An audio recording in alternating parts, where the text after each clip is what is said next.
ॐ भूर्भुवः स्वः तत्सवितुर्वरेण्यं भर्गो देवस्य धीमहि धियो यो नः प्रचोदयात्। ॐ भूर्भुवः स्वः तत्सवितुर्वरेण्यं भर्गो देवस्य धीमहि धियो यो नः प्रचोदयात्।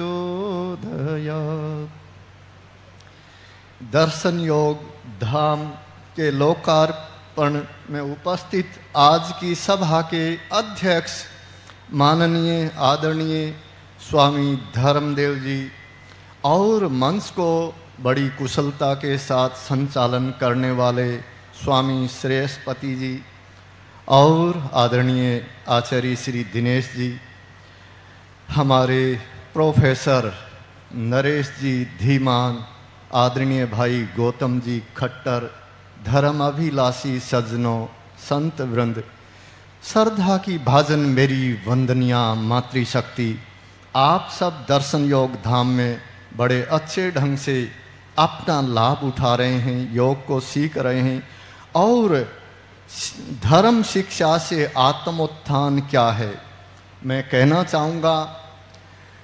सबसे पहले तो यह है, इसमें जो विशेष इस दर्शन योग धाम का निर्माण करने वाले पूज्यपाद स्वामी विवेकानंद जी परिव्राजक और उनके नीचे आदरणीय आचार्य प्रियेश जी, आदरणीय आचार्य दिनेश जी और योगेश जी वैदिक और आचार्य रमेश जी, आप सब का विशेष पुरुषार्थ है जिसके कारण से दर्शन योग धाम खड़ा हुआ है। एक बार इन सब के सम्मान के लिए हम सब तालियां बजा करके महानुभावों तथा मेरी माताओं, ये सब जो भी दर्शन योग धाम है या योग दर्शन है, रोजड़ है, ये सब पूज्यपाद श्रद्धेय स्वामी सत्यपति जी महाराज की फुलवारी है, उनका योग धाम है।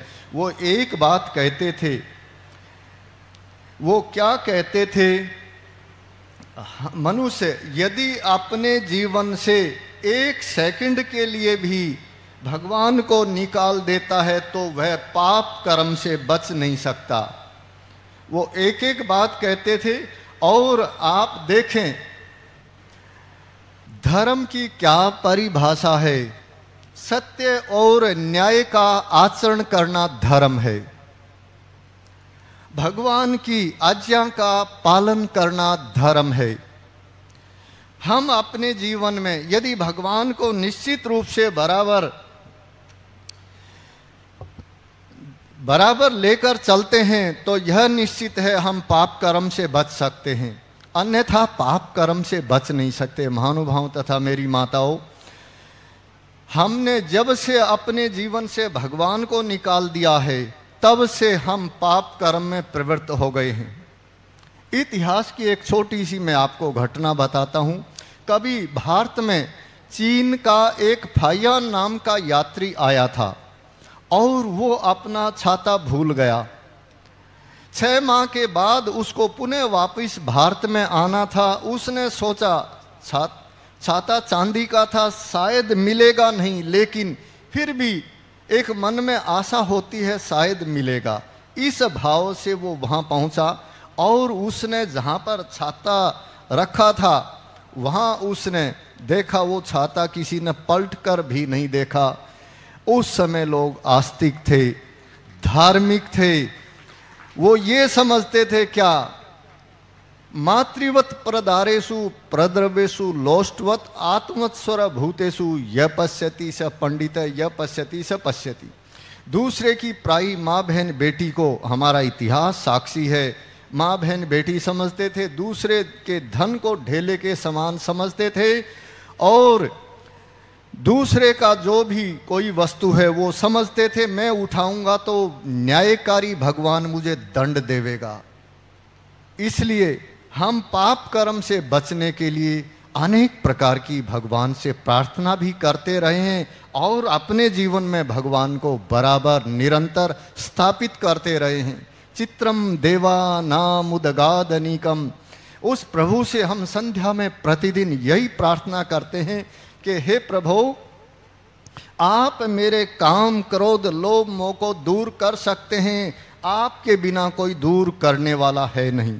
इसलिए महानुभाव तथा मेरी माताओं, यदि अपना उत्थान चाहते हैं, यदि हम अपना कल्याण चाहते हैं, तो पूज्यपाद सरदेव स्वामी सत्यपति जी की महाराज की बात है, आप ईश्वर प्रणिधान बनाकर रखें, ईश्वर को समर्पण करके रखें। ईश्वर के बिना हमें पाप कर्म से दूसरा कोई बचा नहीं सकता। इसलिए हम बराबर निरंतर यह बात ध्यान में रखते हैं कि मेरा प्रभु निश्चित रूप से दंड देवेगा, तो हम निश्चित रूप से पाप कर्म से बचेंगे। इसके बिना दूसरा कोई उपाय है नहीं। इसलिए महानुभावों तथा मेरी माताओं, हम सब को दर्शन योग धाम में आकर के एक प्रतिज्ञा तो जरूर करनी चाहिए। आज से मैं आस्तिक बनूंगा, आज से मैं भगवान को अपने सामने रख करके, मैं भगवान को समर्पण करके और जितने भी कार्य वो करूंगा।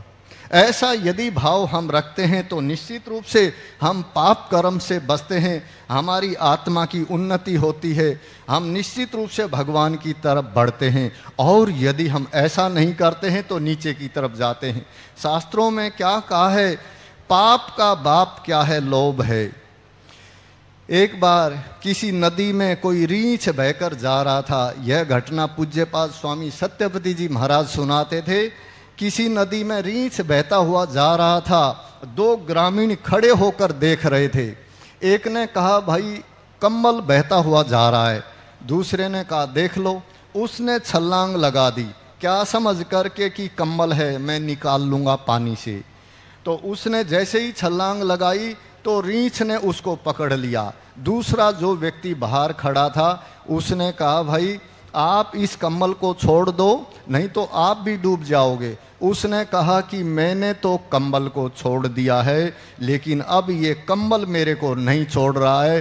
तो वही बात है, हम जब भगवान को सामने रखते हैं और भगवान को साक्षी मानकर चलते हैं तो यह निश्चित है हम पाप कर्म से बचते हैं। आप देख लें, छोटी छोटी बात, अब पीछे अनेक विद्वानों ने वो बातें बतलाई, मैं दोहराना नहीं चाहूँगा। वेद स्मृति सदाचार है, स्वस्य च प्रियमात्मने। स्वस्य च प्रियमात्मने क्या है? हम अपने लिए जो चाहते हैं वो दूसरों के लिए करें।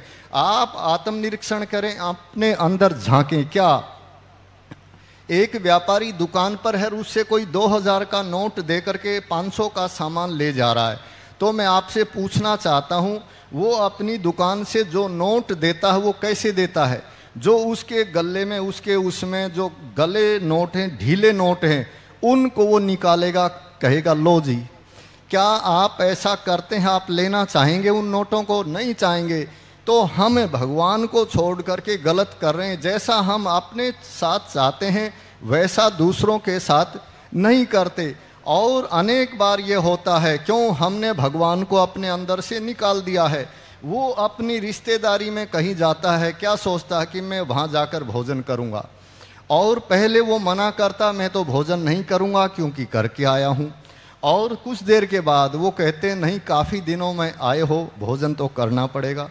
फिर वो बैठ जाते हैं और बैठ करके भोजन प्रारंभ कर देते हैं।